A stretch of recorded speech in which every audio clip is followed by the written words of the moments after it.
मंगल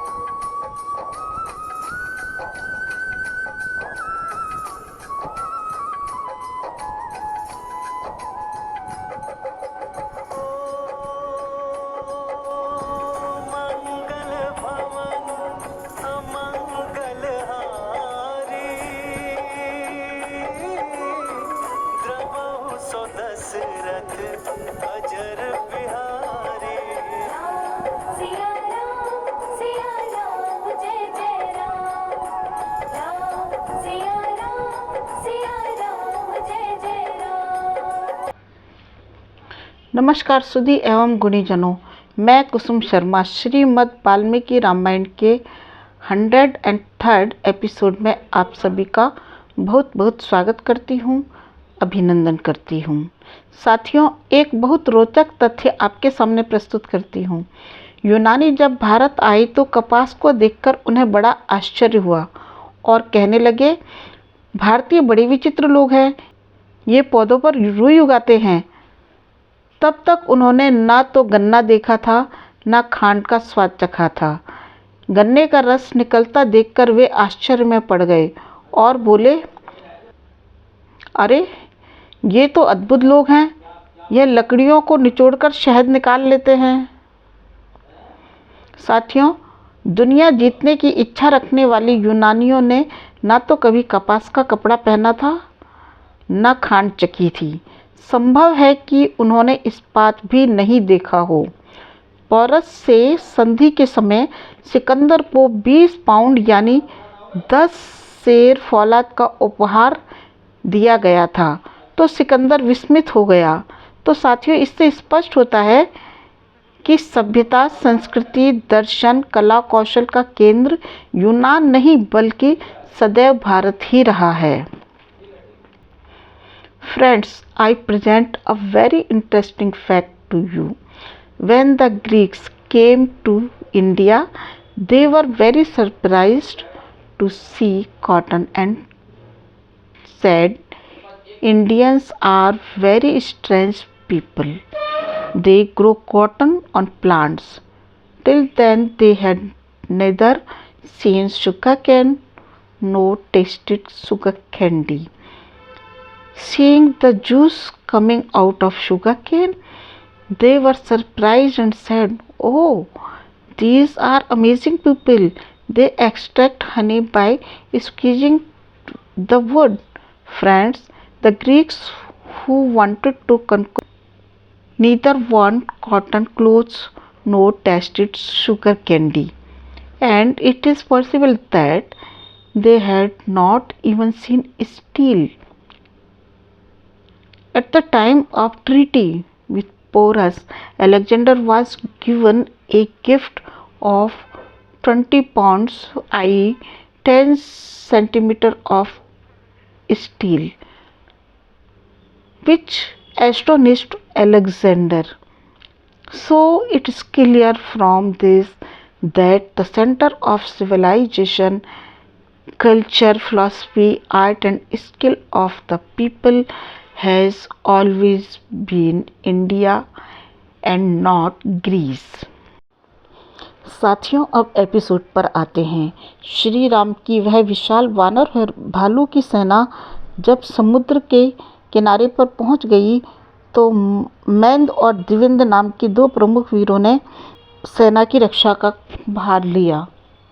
तब श्री राम पत्नी के शोक में बहुत अधिक डूब गए और इस प्रकार बोले कि मुझे इस बात का दुख नहीं है कि मेरी प्रिया मुझसे दूर है, उसका अपहरण हुआ है, परंतु मुझे लक्ष्मण इस बात का दुख हो रहा है कि उसके जीवन की अवधि नियत कर दी गई है और वह समय तेजी से बीता जा रहा है। सुमित्रा नंदन, मैं अकेला ही इस समुद्र के भीतर घुसकर सो जाऊंगा, क्योंकि ये प्रेम की मुझे जलाए जा रही है। अब मैं जितने दिन सीता के बिना जीवित रह लिया उतना ठीक है, अब नहीं रह सकता। वह मेरे होते हुए एक अनाथ की भांति राक्षसों के बीच में फंसी हुई है। मुझे समझ नहीं आता मैं कब रावण की छाती में अपने बाणों को बेधूंगा और सीता का दुख दूर करूंगा।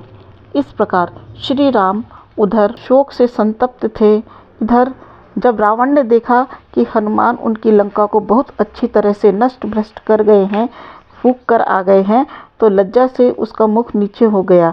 तब उसने अपने सभी राक्षसों से इस प्रकार कहा कि वह वानर जनक कुमारी से भेंट कर गया और इस पुरी में घुस आया, इसका नाश कर दिया उसने और चैत्य प्रसाद को धराशायी कर दिया। अब तो मुझे वह उचित राय दो जिसके करने पर कोई अच्छा परिणाम निकले। मैं उत्तम मंत्रणा चाहता हूँ।